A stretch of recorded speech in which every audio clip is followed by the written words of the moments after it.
Você já está acompanhando pela TVA o programa Espaço Cidadão.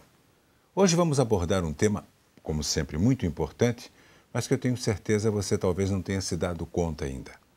Aquelas crianças que estão quase alcançando 17, 18 anos e não foram adotadas. Qual o comportamento delas, a ansiedade delas?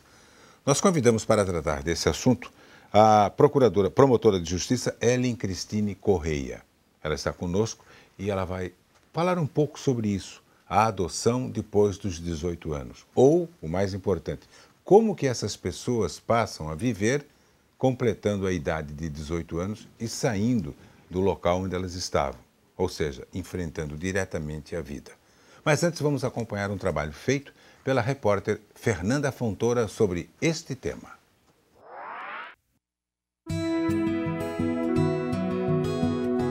Meninos e meninas de diferentes idades, filhos do abandono, do sofrimento, crianças que, além de histórias de vida parecidas, têm um sonho em comum: encontrar uma família. Em Santa Catarina existem hoje cerca de 1.600 crianças para adoção e 3.500 interessados em adotar.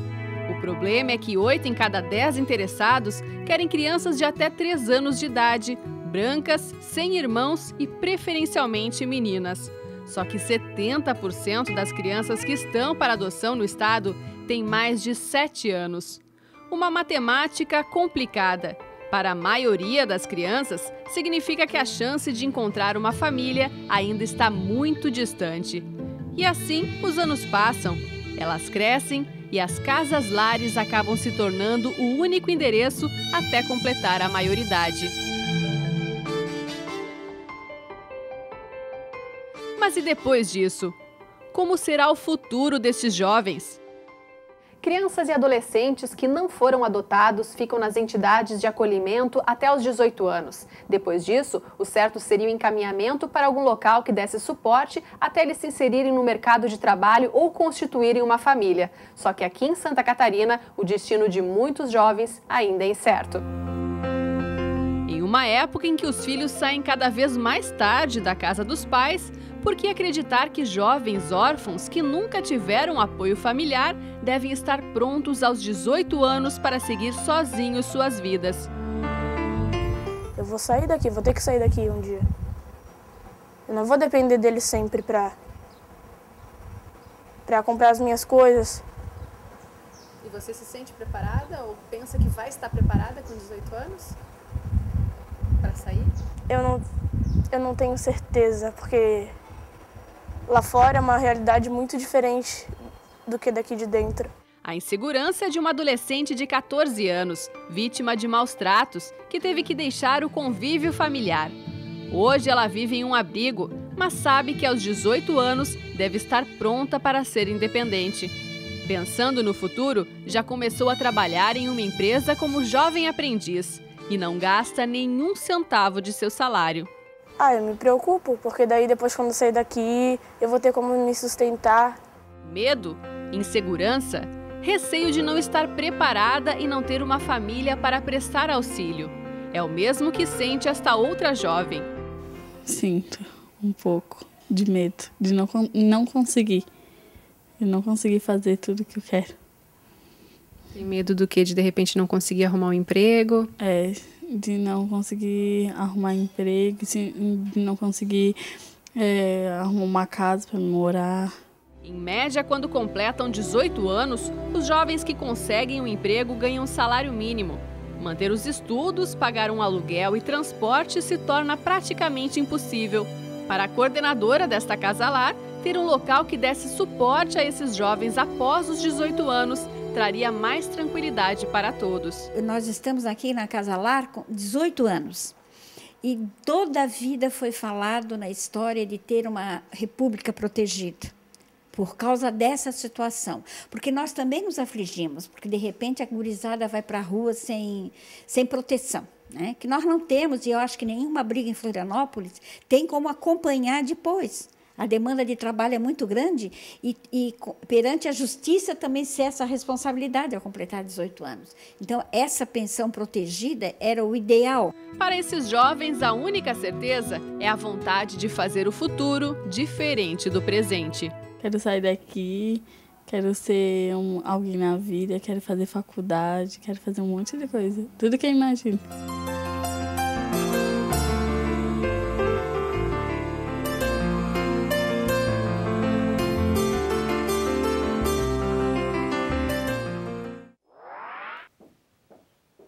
Doutora Ellen, muito obrigado por aquecer o nosso convite. A senhora está há mais de 15 anos lidando com isso. A gente conversou no intervalo aqui. Às vezes o problema não está na criança, e sim em quem adotou. A senhora me falou de que crianças que foram adotadas recém-nascidas e depois de 2, 3 anos os pais devolveram. E também temos a história, que é o mote principal do programa, aquela que está com 16 anos, já sabendo, mais 2 anos no máximo eu tenho que ir embora daqui. Como é que a senhora avalia tudo isso? Com a sua experiência de mais de 15 anos? Foi colocado ali a notória preferência dos casais na adoção de crianças recém-nascidas, justamente por conta desse suposto preconceito, no sentido de que o adolescente ele já tem uma história, ele vai ter dificuldade de se adaptar a essa família, enquanto que uma criança pequena ela pode, vamos colocar assim entre aspas, ser moldada de acordo com o casal. E de fato Isso a prática, na teoria, né? Na prática a gente na Promotoria de Justiça é observado que isso nem sempre é uma verdade. Não só por exemplos de adoções de adolescentes bem-sucedidas, de famílias que acolheram adolescentes aceitando a sua história e tendo disponibilidade afetiva para receber esse adolescente com a sua individualidade, com a sua história, como também temos histórias de adoções de recém-nascidos mal-sucedidas. Ou seja, pessoas que adotaram crianças nessa perspectiva de construir uma nova história, já que a criança nessa idade se considera um livro em branco, e que não estavam preparados e não tinham essa disponibilidade. Quando essa criança atinge a adolescência, normalmente, como um filho biológico, passa pelas mudanças da adolescência, mudanças comportamentais, e aí, sem essa preparação, acabam equivocadamente atribuindo ao diferente. Porque ele não é meu sangue, porque ele traz isso da família dele, e a adoção... Já tem um rol de desculpas. Já tem um rol de desculpas. Então, existe um preconceito em torno da adoção tardia, e é isso que se pretende trabalhar.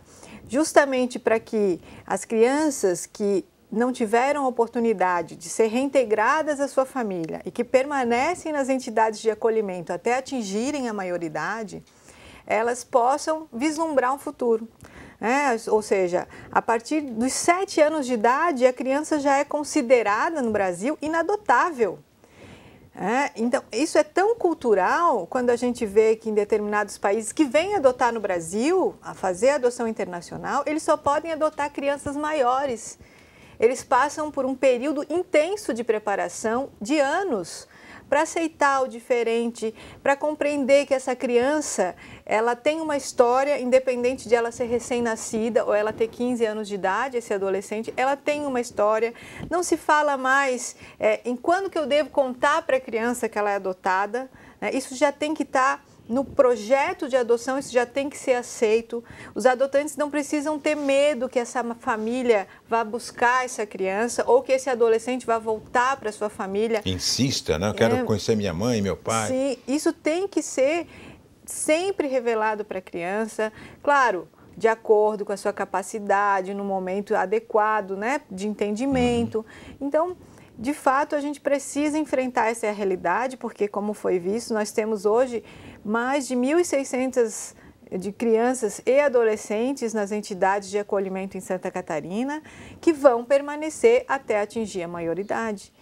Então, não só trabalhar a adoção como uma alternativa eu digo, mudando o foco da adoção, que não é mais dar um filho para quem não pode ter, mas dar uma família para uma criança que teve os seus vínculos familiares fragilizados e que os pais biológicos não podem, ou a família extensa, a família ampliada, os avós, tios, não podem atender. né? Então, mudando esse foco da adoção. Ou seja, nós não vamos dar mais um filho para quem não tem, mas vamos dar uma família na perspectiva humanitária, né, para uma criança, para um adolescente que não teve essa oportunidade de viver. E aí a adoção como uma alternativa de colocação nessa família substituta. Por outro lado, enquanto isso não acontece, o Estado tem que dar conta de garantir, né, todo o atendimento adequado e preparar esse adolescente que vai ficar na instituição de acolhimento até atingir a maioridade, né, para desenvolver essa autonomia para a vida adulta. A senhora falou, eu quero 15 anos de experiência, é isso? Sim. Tá. A senhora falou o seguinte, falou em pais que adotam e depois falou em avós, os outros familiares.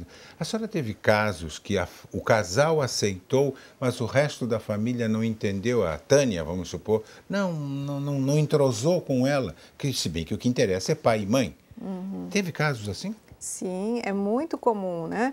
A decisão Parte da família não... A decisão da adoção é uma decisão do casal ou da pessoa sozinha que deseja adotar, mas sem dúvida alguma ela é compartilhada por toda a família, claro, toda que vai família. Receber aquela criança ou aquele adolescente como um dos seus integrantes, né?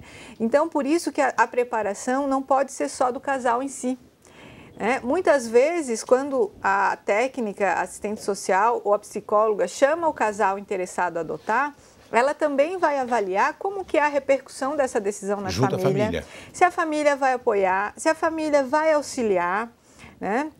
Se coloca como uma rede de apoio, né? Essa rede social de apoio que inclui a família. Isso é importantíssimo que aconteça. Muito. Por isso que vem sendo, né, eu digo... A necessidade de preparação, ela tem que ser estendida para toda a família que é envolvida, né? Porque às vezes o casal está consciente das responsabilidades, dos riscos, que são riscos inerentes, né? Como eu digo, a um filho biológico. Até o filho natural pode acontecer. Até o filho natural. Quando entrar na adolescência, as dificuldades de colocação no mercado de trabalho, dificuldades na escola, né? Então...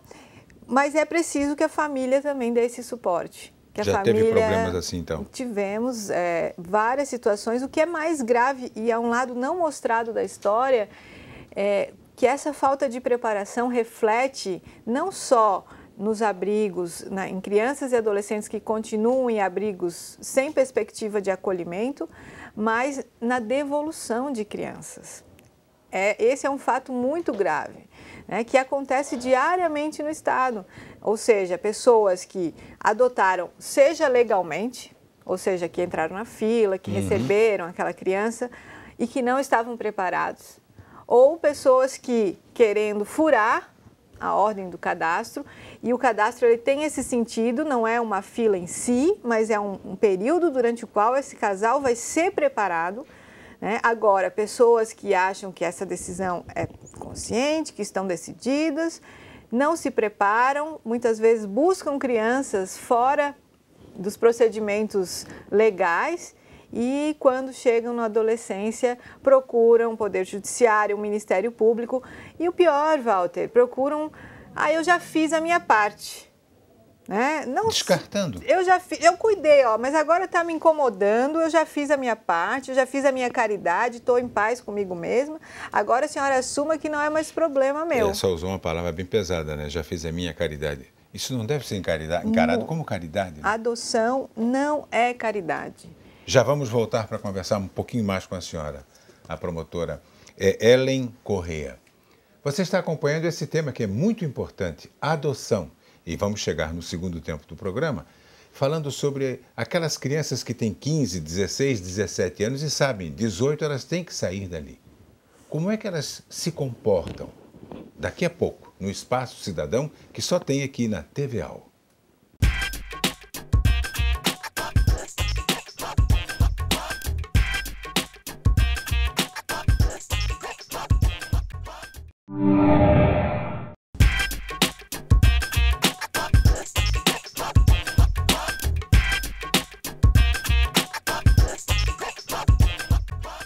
No Espaço Cidadão de hoje, estamos conversando com a promotora de justiça Ellen Correa.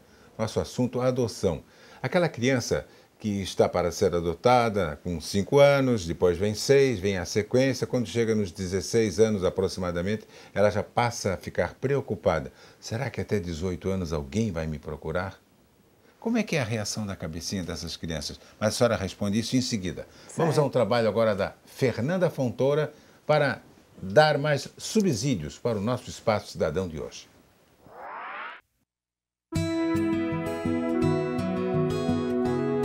O menino que está prestes a completar 17 anos adora jogar futebol, mas ainda não sabe o que quer para o futuro.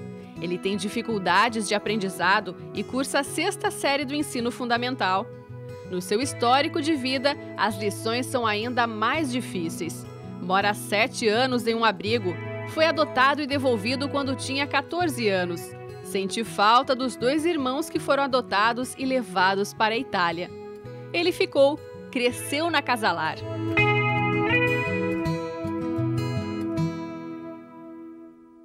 Logo você vai estar completando 17 e 18 anos. E aos 18 anos você vai ter que deixar a Casa Lar onde você está. Isso te preocupa? Sim, muito. Tipo, não teve lugar para ir, para morar. Claro que a Casa Lar atual onde você está não vai te deixar desamparado, né? Mas o ideal seria que você tivesse um local seguro para ir? Sim. Algumas instituições ainda conseguem acompanhar os jovens nos primeiros meses que passam a viver sozinhos. Geralmente a gente procura uma kitnet próximo da instituição, onde é alugada, né? E esse adolescente já começa a assumir essas responsabilidades, né? Como já está trabalhando e tem o dinheiro em conta, ele paga o aluguel e assume as suas despesas, e sempre com o apoio também da instituição. A gente sempre dando esse suporte para eles, né? Pós-saída, que a gente sabe que é muito difícil eles conseguirem se organizar e se manterem sozinhos. Mesmo com esse apoio, Silvana conta que a insegurança também é comum por aqui. É bem difícil, assim, eles começam já com 16 anos, já contando os anos, quando que vão completar 18 anos, já tendo essa insegurança, para onde eu vou, o que vai ser de mim, como que eu vou lavar minha roupa, como que eu vou fazer minha comida, né? Então, eles têm as inseguranças básicas, né? E as outras responsabilidades também, que é assumir contas, né? Então, para eles é bem difícil, sim, eles têm uma grande preocupação quanto a isso. A história desse outro jovem nos mostra como ainda é confuso o caminho que leva à independência. Lori foi abandonado pela mãe na maternidade. Cresceu em casas lares, nunca foi adotado. Hoje, com 18 anos, ainda não tem condições de se manter sozinho e vive em uma casa de semi-liberdade.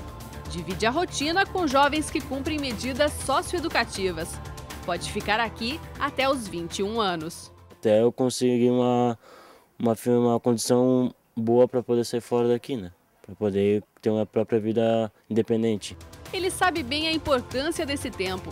Já viu muitos jovens que não foram adotados irem para o mundo do crime. Muitos jovens, quando saem do abrigo, não tem para onde ir, acabam se tornando no meio do tráfico. E o tráfico acaba detonando de vez a vida dessas pessoas. Então, eles deveriam ter uma visão mais aberta para poder melhorar a sua vida de hoje em dia. Você conhece histórias tristes assim, que crianças e adolescentes que não foram adotados e acabaram indo para o mundo do crime? Milhares. O que eu mais conheço hoje em dia é sobre isso. Jovens que saíram de abrigos, hoje estão presos, que eram meus amigos, hoje estão no tráfico, outros estão trabalhando normalmente.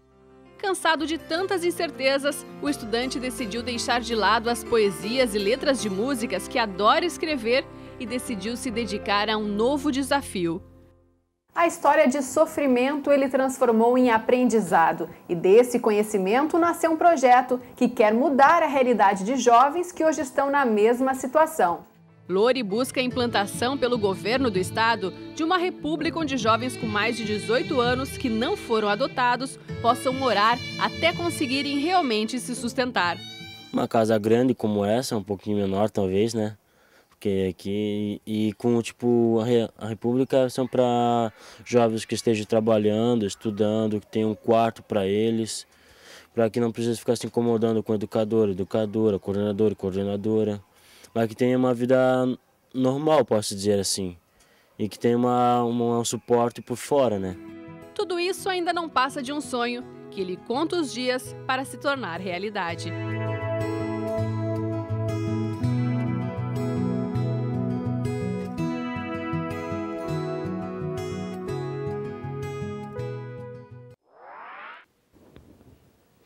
Estamos de volta com um exemplo aí do Lori. Conhece o Lori? A senhora conhece? Sim, ele trabalha conosco no Ministério Público como estagiário e, se eu não me engano, é essa pessoa, assim, e está desenvolvendo as atividades. Merece uma oportunidade. Com certeza, está se esforçando né, para superar, um exemplo pros demais, superar essas histórias de abandono, de vulnerabilidade, né, desenvolver essa autonomia, essa independência para a vida adulta. Como promotora exatamente dessa área, quando a gente viu a matéria da Fernanda, nós conversamos aqui sobre o fato dele e outros estarem juntos com menores que já cometeram algum tipo de delito. Isso não é o correto. Sim. O correto seria blocos separados, é isso? São projetos de atendimento diferenciados. O adolescente que cometeu um ato infracional, ele precisa, né, ter um trabalho pedagógico no sentido de avaliar, né, o que o levou a praticar aquela conduta, refletir com ele temas relacionados, né, à vida em sociedade, ao respeito aos direitos, né, o que o crime, o ato infracional representa, né, e as consequências disso. O adolescente que está numa condição de vulnerabilidade por negligência familiar, por uma situação de abandono, ele tem também outras necessidades. É claro que esse trabalho pedagógico para o exercício da cidadania, ele é desenvolvido com o adolescente em qualquer circunstância, em qualquer classe social, na escola pública, escola particular, na família com condições, na família sem condições materiais.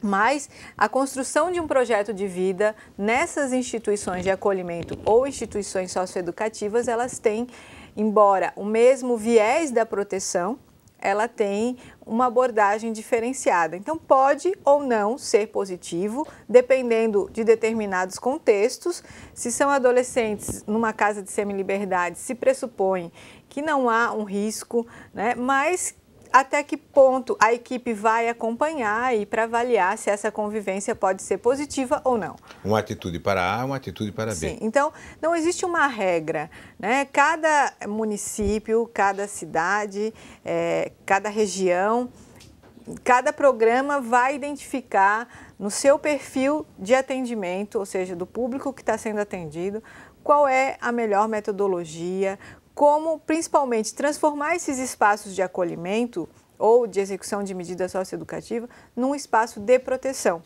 de responsabilização, quando a gente fala em ato infracional também, mas um espaço de proteção, de acolhimento, de suprir as necessidades que a família e a sociedade não conseguiram garantir. A lei de adoção do Brasil, que avaliação a senhora faz em relação a outros países? Nós tivemos uma mudança recente no Estatuto da Criança e do Adolescente pela chamada Lei de Adoção, visando garantir a implementação de alguns mecanismos, alguns princípios orientadores para qualificar esse atendimento, para mudar essa cultura de adoção, né? Ou seja, a adoção, como a gente falava no último bloco, não pode ser vista como caridade. A adoção necessita de um acompanhamento técnico qualificado, porque a gente não pode partir da premissa que a pobreza, a falta de condições materiais justifica tirar o filho de alguém e dar para adoção. Muitas vezes os casais não entendem isso, porque eu passo ali na comunidade, eu vejo um monte de criancinha ali que eu poderia dar uma condição de vida melhor. Mas não, o próprio Estatuto da Criança e Adolescente, a Constituição, estabelecem que a falta de recursos materiais não justifica por si só, né, a destituição, né, o afastamento dessa criança da família. Então, é obrigação do Estado dar todos os recursos para que essas crianças permaneçam com as suas famílias. Isso acontece? Não, a gente sabe que a realidade é diferente, mas há um esforço nesse sentido e a lei de adoção, ela veio com essa perspectiva de garantir a implementação dessas políticas de apoio sociofamiliar, garantir que a família seja responsabilizada né, que a família ampliada participe dos cuidados com essa criança, na eventual impossibilidade dos pais, mas garantir que essas crianças tenham efetivamente o seu direito à convivência familiar, seja com a sua família natural ou aí, no caso de impossibilidade, né, se durante o processo, isso é muito comum, né? Quanto tempo o Estado tem que ficar tentando devolver para os pais? Não existe uma regra. Cada caso é um caso. Exato. Né? Dependendo de como os pais respondem, né, a essa intervenção da justiça, no sentido, vamos construir um projeto de vida para vocês ficarem com os filhos, né? E aí são todas as políticas públicas que têm que dialogar. Educação, essa criança tem que estar na escola, essa família tem que ser atendida pela saúde, para o planejamento familiar, para a questão da prevenção, uso de álcool e drogas, geração de emprego e renda, né? Os benefícios sociais. É um conjunto de atitudes, né? Por isso que o Sistema Único de Assistência Social, ele estabeleceu que a política de assistência social, ela tem a sua centralidade na família. Então, eu não vou mais atender a criança sozinha, eu tenho que atender a família. E todas as políticas devem atuar, como se diz, em rede. Não é só a saúde, não é só a educação. Conjunto. Nós temos 2 minutos ainda, promotora. Eu queria saber o seguinte, o que é que está sendo feito para orientar, um tratamento especial para orientar essa garotada de 16, 17, se aproximando dos 18 anos? Sim, todos os municípios, eles têm que discutir, né, o Plano Municipal de Garantia do Direito à Convivência Familiar. E o atendimento ao adolescente em situação de desligamento, ele é uma das premissas desse plano.